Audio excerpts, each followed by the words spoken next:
Está aquí.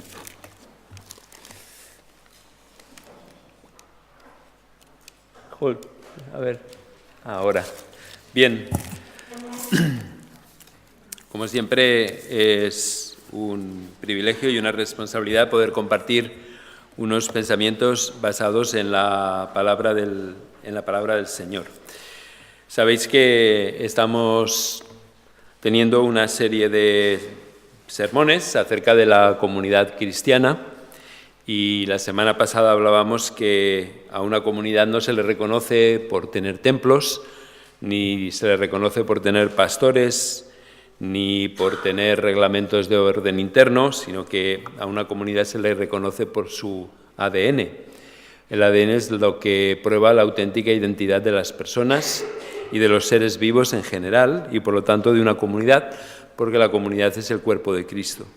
Y hablábamos que hay tres dimensiones que el ADN debe de tener. Una dimensión vertical, que es nuestra relación con Dios, una dimensión hacia afuera, que es actuar y vivir como agentes de restauración en un mundo roto, y por último una dimensión interna, y es el estimularnos mutuamente al amor y a las buenas obras. Hoy voy a empezar a tratar la dimensión vertical, que es la dimensión con Dios, y el primero de los temas es Jesús es el Señor. Estos días en mi casa tenemos una especie de flashback, porque tenemos al Andreu viviendo con nosotros temporalmente, gracias al Señor, porque después de tantos años de independencia, tenerlo de nuevo en casa ha sido como volver en el túnel del tiempo, ¿verdad? Entonces, uno se ha hecho viejo ya y hay ciertas cosas que cuestan. Pero Andreu estaba estos días preparando un examen de la asignatura de salud mental. Este año, a Dios mediante y realmente gracias a su intervención en la vida de Andreu, él termina la carrera de educador social y estaba estudiando una asignatura que se llama salud mental. Y estaba estudiando concretamente las personalidades múltiples. Y era interesante porque nos decía que hay personas que tienen personalidades múltiples. Y el otro día lo comentábamos en el Consejo de Diáconos. Es como si una de mis personalidades bajara, le pegara una paliza a Pepe, lo dejara para irse realmente de urgencias a la UCI, y luego mi otra personalidad, al cabo de un rato, hablara con él como si no hubiera pasado absolutamente nada, porque estas personas tienen esta doble personalidad totalmente disociada, y lo que hace una personalidad, la otra no se entera, no están interconectadas, de tal manera que uno puede vivir toda una realidad y el otro puede vivir toda otra realidad, y las dos personalidades múltiples no se conectan entre ellas. Me decía Andreu que hay personas que pueden tener 10 personalidades múltiples. O sea, pueden ser 10, imaginaos, 10 Félix Ortiz diferentes que según el entorno y el contexto actúan de una manera diferente. Pero decía que en los casos más extremos que se han llegado a identificar, hay personas que tienen hasta 100 personalidades múltiples. Y bueno, me pareció un tema fascinante y yo le preguntaba a Andreu, ¿a qué se debe que una persona tenga una personalidad múltiple o varias? Y decía que generalmente eran grandes traumas que han sucedido en la vida de esa persona. En muchos casos son situaciones de abuso sexual o abuso físico extremo, otras veces traumas de otro tipo que han llevado a la persona a desdoblar sus personalidades. ¿Qué tiene que ver esto con el sermón? No tiene que ver nada, pero me parecía interesante y os lo quería comentar, ¿no? Porque fue una conversación. No, sí que tiene que ver, luego lo veríamos. Ahora acabo de ver a Laida, que está con nosotros. Laida, bienvenida a casa, por decirlo de alguna manera, y estamos contentos de verte. Antes me había despistado. Como solo tengo ojos para tu madre, me había despistado y no la veía. Bien, entonces tiene sentido lo de las personalidades múltiples y luego me gustaría explicarlo. Hoy me gustaría hablar de la dimensión vertical y concretamente de Jesús es el Señor. Y tengo dos puntos muy sencillos.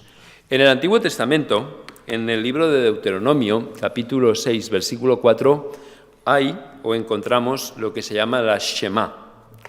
La Shema es la oración más importante del pueblo hebreo. Este pasaje dice lo siguiente: escucha, Israel, el Señor tu Dios, el Señor uno es. Y amarás al Señor tu Dios con todo tu corazón, con toda tu mente y con todas tus fuerzas. Eso es lo que nos dice la Shema. Es la gran oración del pueblo judío y cada judío ortodoxo y practicante debe de repetirla en la mañana y debe de repetirla también en la noche. Este pasaje, esta afirmación, el Señor tu Dios, el Señor uno es, habla del monoteísmo de Israel frente al politeísmo del contexto en el que el pueblo de Israel vivía. Esta oración, la Shema, que significa Oye Israel, fue dada al pueblo de Israel cuando estaba en el desierto, habiendo salido de Egipto, una cultura politeísta, y de camino hacia Canaán, donde era otra cultura politeísta.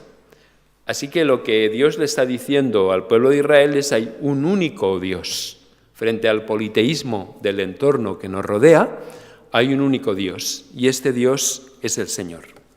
Tengo un amigo que es judío, él es australiano, judío y convertido al cristianismo.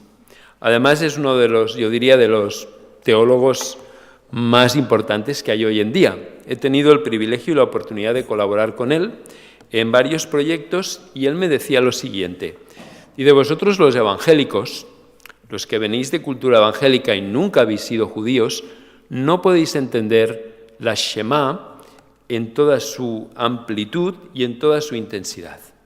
Cuando vosotros leéis la Shema, cuando leéis esta afirmación, el Señor tu Dios, el Señor uno es, vosotros pensáis única y exclusivamente en la idea del monoteísmo frente a la variedad y diversidad de dioses, al politeísmo que hay en el entorno o que había en el entorno de Israel.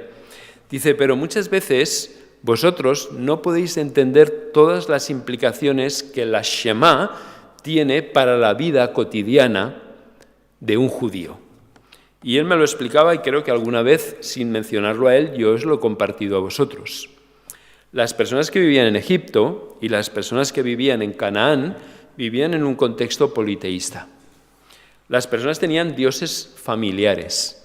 Es decir, la familia Ortiz tendría sus propios dioses, en este caso sería la Virgen del Pilar, sin duda, pero tendrían sus propios dioses y estos dioses protegían a la familia y aseguraban el bienestar de aquella familia.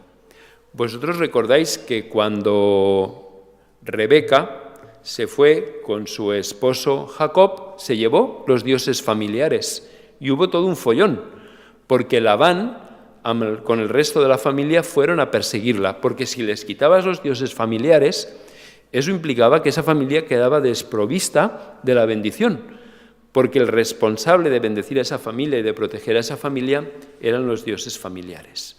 ¿Me estoy sabiendo explicar con suficiente claridad? Después habían los dioses del gremio. Es decir, hoy en día, si os dais cuenta, la tradición católica hace que cada gremio que tiene su santo patrón, ¿no? Cada gremio tiene su santo patrón. Si eres policía, es el ángel custodio, el ángel de la guarda, y si eres conductor, San Cristóbal, no sé por qué razón, pero hay diferentes santos que de alguna manera protegen los diferentes gremios, pero en la antigüedad era igual. Los gremios tenían su dios protector. Ese dios se encargaba de bendecir a ese gremio, se encargaba de proteger a ese gremio. También habían los dioses de la ciudad. Cada ciudad tenía su dios. El día 29 fue el día de San Valero, que es el patrón de Zaragoza, San Valero el Rosconero. Y en el ayuntamiento de la ciudad hay una estatua de San Valero con una placa de bronce gigante donde está un pequeño mapa de la ciudad y transmite esta idea de que San Valero es el responsable de proteger la ciudad. Pero fijaos cómo ideas que vienen del politeísmo antiguo nosotros las hemos cristianizado. Pero cada ciudad tenía sus dioses que lo protegían. Y de hecho, cuando una ciudad era derrotada militarmente o un país era derrotado militarmente, se creía que los dioses del país conquistador eran más fuertes y más potentes que los dioses del país vencido. Si vais al primer libro de Samuel y al segundo libro de Samuel, veréis en una y en otra ocasión cómo los dioses de los filisteos, cuando se apoderan del arca, se consideran más fuertes que el Dios de Israel, y cómo el Dios de Israel después humilla a Dagón y su estatua aparece postrada y quebrada a los pies del arca, porque cada país y cada ciudad tenían su propio dios. También habían los dioses de los fenómenos naturales, las lluvias, las tormentas, la nieve, el granizo. Había una deidad detrás de cada uno de esos fenómenos naturales. También había el dios de la fertilidad, que era el que permitía que las cosechas se pudieran ir reproduciendo, el que permitía que cada año hubiera una renovación de los ciclos de la naturaleza y también que las mujeres fueran o no fueran fértiles. Había todos esos dioses y si vivías en una zona marítima había los dioses que controlaban los mares.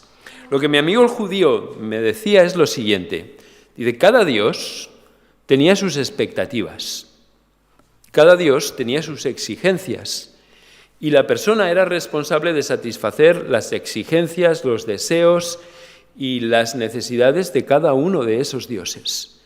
De tal manera que una persona que vivía en un mundo politeísta era muy complicado mantener el equilibrio entre el dios familiar, el dios de la ciudad, el dios de los campos, el dios de los fenómenos de la naturaleza, y si no satisfacías todas esas necesidades, ese dios podía privarte de su bendición o podía otorgarte su castigo. La vida en un mundo politeísta era realmente estresante y tremendamente difícil, porque tú tenías que mantener un equilibrio entre dioses diferentes que gobernaban diferentes áreas de tu vida. Cuando en este contexto el Señor dice, el Señor tu Dios, el Señor uno es, lo que mi amigo el judío dice es que Dios está reclamando ser la fuente de autoridad y de referencia para todas y cada una de las áreas de la vida. Lo que está diciendo mi amigo es que Dios no admite competencias, que Dios es el que quiere ser el Dios de tu casa, quiere ser el Dios de tu gremio, quiere ser el Dios de tu ciudad, quiere ser el Dios de tu país, quiere ser el Dios de cada una de las áreas y de cada una de las dimensiones de tu vida. Por eso en la Biblia se nos dice que Jehová es un Dios celoso y que Dios no admite competencia con otros dioses. Las implicaciones de el Señor tu Dios uno es son muy grandes, porque puede ser que en nuestra vida personal, los que estamos aquí, tengamos un Dios para el trabajo, y el Dios del trabajo tiene sus exigencias y tiene sus demandas, y nosotros nos sometemos al Dios del trabajo, o si me permitís, al ídolo del trabajo, y nosotros adaptamos nuestro estilo de vida a las exigencias del Dios del trabajo. También hay el Dios del mercado, ¿verdad? El Dios del mercado es el Dios omnipotente. Todo se ha de hacer en pro y en beneficio del mercado. Lo que me gustaría que vierais, y siguiendo con la ilustración de Andreo y las personalidades múltiples, es que puede ser que los que estamos aquí tengamos personalidades múltiples. Y el domingo tenemos un Dios, el Dios de la Iglesia, que rige nuestras relaciones aquí y rige todo lo que pasa aquí. Pero cuando salimos y entramos en otra dimensión, el Dios de la universidad, el Dios del trabajo, el Dios de la familia, el Dios de mis negocios, el Dios de puntos suspensivos. Cuando entramos en otro ámbito hay otro Dios que lo domina, hay otro Dios que nos impone sus criterios, hay otro Dios que nos impone los valores, las prioridades y la forma en que hemos de vivir. Lo estoy sabiendo explicar y podemos tener personalidades múltiples y disociar completamente lo que pasa el domingo aquí de lo que pasa el lunes en la casa, en el trabajo, en la universidad o con mi familia. Podemos vivir realmente con una esquizofrenia espiritual, una falta de conexión entre la realidad del domingo y la realidad del lunes, el martes, el miércoles, el jueves y el viernes. Nosotros podemos ser monoteístas teóricos y politeístas prácticos. Podemos ser. Y esto es lo que hablábamos antes de las múltiples personalidades. Ahora, por un momento, piensa, cuando estás en el trabajo, ¿quién es el Dios al que sirves? Ya no me refiero a la empresa, sino me refiero realmente qué prioridades, qué valores, qué formas de desarrollarte y de relacionarte son las que actúan. Cuando estás con la familia o cuando estás en cualquiera de los ámbitos en los que cada uno de nosotros vivimos. El Señor quiere ser el único Dios. Y cuando el Señor afirma el Señor tu Dios, el Señor uno es, Él quiere ser la referencia, la autoridad final en todas y en cada una de las áreas de la vida. Él no quiere compartir con ningún ídolo el lugar central que Él ha de ocupar y quiere ocupar en nuestras vidas. Espero haber sabido explicar lo que el Antiguo Testamento nos dice. Frente al politeísmo, que hacía que la vida de las personas estuviera compartimentalizada bajo diferentes fuentes de autoridad y bajo diferentes puntos de referencia, el Señor nos dice que vivamos una vida integrada, donde Él realmente pueda ser el único Dios. Para acabar, me gustaría pasar rápidamente a Filipenses. En Filipenses capítulo 2, vosotros conocéis el famoso pasaje que nos habla de la humillación y de la exaltación de Cristo. Dice que Cristo fue obediente hasta la muerte y muerte de cruz. Y nos dice la Escritura que Dios le ha dado un nombre que es sobre todo nombre, para que en el nombre de Jesús se doble toda rodilla y toda rodilla reconozca que Jesús es el Señor, para honra y gloria de Dios el Padre. En la iglesia primitiva, Jesús era conocido como el Kyrios. La palabra Kyrios es una palabra que significa Señor, que significa amo. La palabra Kyrios posteriormente se fue extendiendo en su uso y se utilizó para definir también a los reyes. Los reyes eran los Kyrios y posteriormente a los dioses. Cuando los cristianos en la iglesia primitiva afirmaban que Jesús era el Kyrios, estaban afirmando que era el rey, el soberano último y único, que no había otra autoridad por encima de la autoridad de Jesús. ¿Sabéis qué?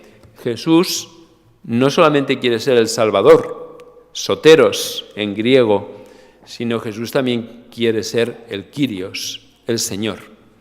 Y hay algunos de nosotros que en nuestras personalidades múltiples hemos aceptado a Jesús como como Salvador, pero no lo hemos aceptado como Señor. Y vivimos en esta duplicidad, en que Él es el Salvador, pero no es el Señor. Él es el que nos salva del infierno, pero no es el que gobierna y el que dirige nuestra vida cotidiana. Yo antes os decía que las personas que tienen personalidad múltiple son aquellas que han sufrido un gran trauma en su vida. Un abuso sexual, un abuso físico, han experimentado o han estado expuestos a situaciones traumáticas que han hecho que su personalidad se disocie. Yo creo que el gran trauma que cada uno de nosotros hemos vivido es el trauma del pecado. El pecado, nuestro deseo de vivir al margen de Dios, de rebelarnos contra Él, de declararnos independientes, es el que ha hecho que tengamos estas personalidades múltiples, que una parte de nosotros responde a Dios y se somete a Dios y otra parte vive influenciada por diferentes tipos de ídolos que son los que ejercen una auténtica autoridad sobre nuestra vida.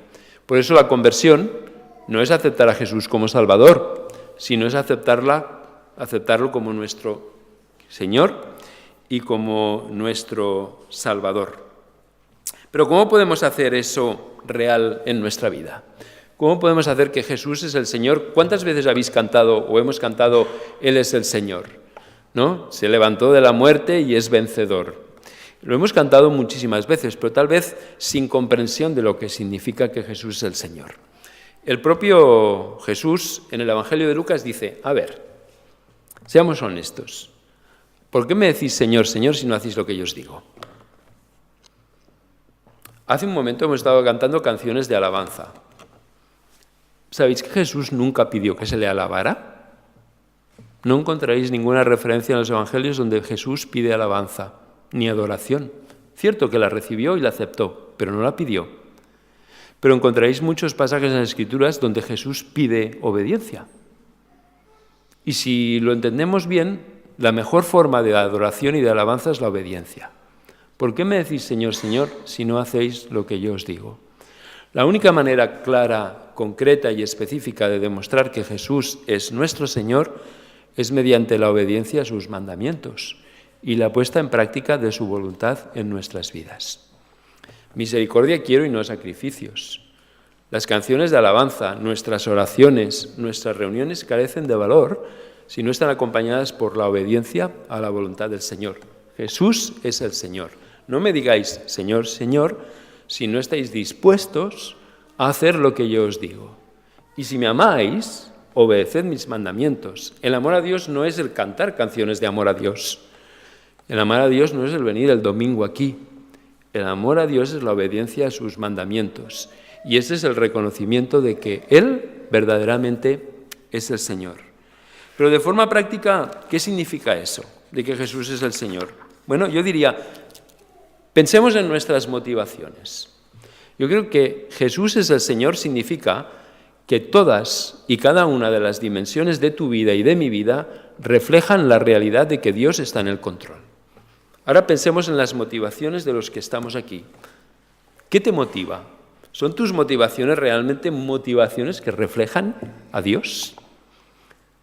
¿Honran tus motivaciones al Señor? La motivación es aquello que nos impulsa a hacer algo. ¿Realmente nuestras motivaciones pasarían el trillo de decir, sí, realmente en mis motivaciones honro a Dios, porque lo que me mueve es edificar a su pueblo, lo que me mueve es honrarle a Él y la obediencia a Él? Tus actitudes. La actitud, a diferencia de la motivación es lo que me mueve. La actitud es la posición que yo tomo con respecto a algo o con respecto a alguien. ¿Son tus actitudes realmente las actitudes que reflejan que Jesús es el Señor? ¿O son nuestras actitudes? ¿Reflejan nuestro posicionamiento ante la gente y ante las cosas que realmente es el Señor? ¿Lo honran? ¿Nuestras acciones reflejan lo que hacemos, que Jesús es el Señor? ¿Que Él realmente es la autoridad última y final en nuestras vidas? Nuestras omisiones. A veces es más fuerte lo que dejamos de hacer que lo que hacemos. ¿Refleja eso realmente que Jesús es el Señor de nuestras vidas? ¿Y si valoramos nuestras prioridades? Porque las prioridades realmente muestran, como dice la Escritura, que donde está tu tesoro, allí está tu corazón. Nuestras prioridades reflejan que Jesús es el Señor. La construcción del reino y el vivir como agentes de restauración se reflejan en nuestras prioridades, en el tiempo, en la manera en que usamos el dinero. Podemos seguir con nuestros valores. Los valores, a diferencia de las prioridades, son las cosas que nosotros consideramos importantes. Reflejan que realmente el reino y el Señor, Jesús el Señor, lo reflejan nuestros valores, nuestras relaciones, la manera en que nos relacionamos. ¿Refleja que Jesús es el Señor? Nada hagáis por contienda ni por vanagloria, dice la Escritura. Hemos leído Romanos 12, donde está lleno de recomendaciones a que esta sea la guía de nuestras relaciones interpersonales. Podemos seguir hablando de nuestra mente, nuestra vida mental. Seguimos de nuestro cuerpo. Nuestro cuerpo refleja que Jesús es el Señor y templo del Espíritu Santo. Nuestra familia, nuestro trabajo, nuestro dinero y nuestro tiempo. Hermanos, lo que yo quiero compartir con vosotros es que hablemos con seriedad. Que Jesucristo es el Señor no es que estemos aquí el domingo. Que Jesucristo es el Señor es que realmente en nosotros haya la intencionalidad, el deseo y el esfuerzo de vivir bajo su autoridad y en obediencia a sus mandamientos y en obediencia a su voluntad. Yo no estoy diciendo que seamos perfectos, ya lo dice muy bien la Escritura. Cuando yo estaba preparando este sermón, yo pienso en un área muy específica y muy concreta de mi vida. Un área donde he estado luchando por años, por someterla a Dios y someterla a su autoridad. Y es cierto que hay veces en que me va mejor y veces que me va peor. Pero la tensión que vivo entre someterla a la voluntad de Dios y la realidad de que mi otra personalidad se rebela contra Dios, esta tensión es la que precisamente me hace recordar que Jesucristo es el Señor, que estoy vivo y que tengo que continuar esforzándome para que cada área de mi vida esté rendida a Él. Los deseos de la carne, dice Pablo, están en lucha con los deseos del Espíritu y los del Espíritu de la carne para que no hicierais lo que quisierais. Pero si tú ya te has acostumbrado a vivir fuera del señorío de Cristo y no vives en tensión, este es un síntoma peligroso, ¿no? Entonces, ¿qué es lo que quería compartir con vosotros? Y entramos ya en la aplicación. Bueno, estábamos hablando de la dimensión vertical, y la dimensión vertical, el primer punto es Jesucristo es el Señor. Hemos ido al Antiguo Testamento y en el Antiguo Testamento se nos habla de la Shema, donde se afirma que el Señor tu Dios, el Señor es uno. Y Dios reclama ser el Dios de todas las dimensiones de tu vida. Dios no quiere competir con otros dioses. No quiere que tengas un Dios para el trabajo, otro para la familia, otro para tu vida sexual, otro para tu vida mental, otro para tu vida intelectual. Él quiere ser el Señor de tu vida. Y después hemos hablado de que en Filipenses se nos dice que Jesús es el Señor y que la única manera en que hay evidencia real de que Él es el Señor es por la obediencia. ¿Por qué me decís Señor, Señor, si no hacéis lo que yo os digo? Y que no se trata de una afirmación teológica, sino de algo eminentemente práctico. Haz un escáner de tu vida y si tus actitudes, valores, omisiones y acciones no reflejan o no reflejamos lo que Dios es, lo que Jesús es, su carácter y su voluntad, entonces simplemente estamos en esa personalidad múltiple y disociada de la que Andreu me hablaba y os compartía en esta mañana. Así vivimos.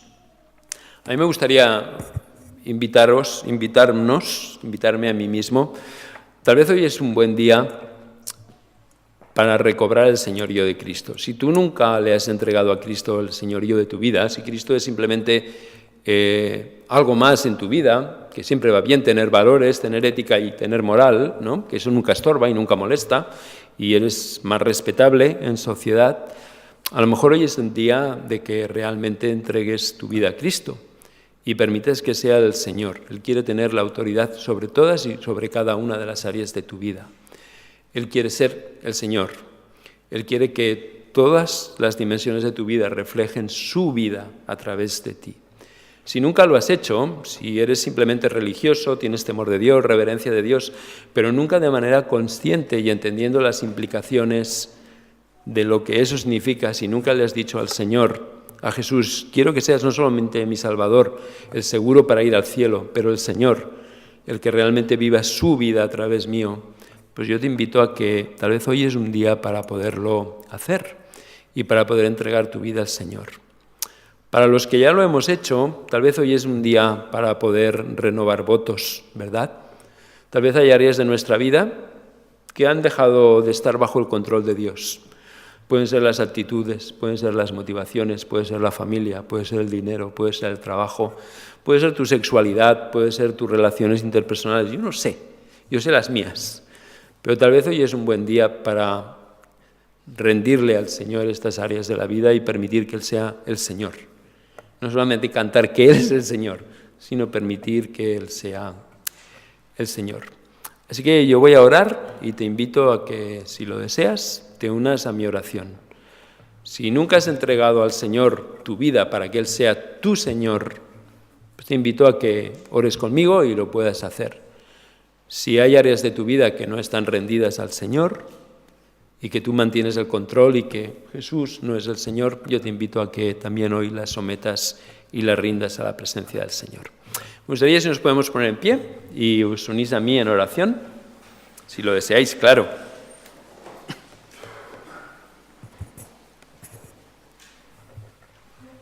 Señor, queremos darte muchísimas gracias porque a pesar de que es incomprensible, tú que has creado el universo, tú que lo gobiernas y que lo mantienes, has deseado tener una relación personal con cada uno de nosotros.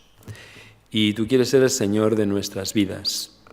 Tú quieres que cada aspecto de nuestra vida, Señor, se integre, que no tengamos personalidades múltiples. Yo te quiero pedir, Señor, que si hay personas aquí que nunca han entregado su vida a ti, que hoy puedan acercarse a ti, que has muerto por ellos, que has entregado tu vida por ellos y puedan decirte que quieren que tú seas su Señor, que quieren que tú no solamente seas su Salvador y su pasaporte al cielo, sino también seas su Señor, aquel que dirija, que controle, que potencie y que desarrolle todas y cada una de las áreas de su vida. Señor, dice tu palabra que tú estás a la puerta de nuestras vidas y llamas, y que si alguno oye tu voz y abre la puerta, tú entrarás en su vida. Yo pido que si hay personas que nunca han hecho esta entrega, pues hoy puedan hacerla. Y te pido por los que hace tiempo que te conocemos y la familiaridad Señor, nos ha llevado a relajarnos y ha hecho que haya áreas de nuestra vida donde tú ya no tienes nada que decir, ni nada que opinar, ni nada en que intervenir. Y oro para que podamos someter estas áreas a ti, Señor, y podamos rendir a ti aquello. Cada uno de nosotros sabemos cuáles son nuestras áreas y pedimos que las podamos rendir a ti, que tú puedas ser el Señor de las diferentes áreas de nuestra vida. Ese es tu deseo. Te pido que ayudes a cada uno de nosotros. Pido que tú, que sabes cómo interactuar con cada uno de nosotros, lo hagas para que realmente o podamos entregar nuestra vida a ti o podamos permitir que esas áreas que no están controladas puedan volver a tu control y a tu autoridad. Amén. Podéis sentaros. Gracias. Bien, si alguno de vosotros o ha entregado su vida al Señor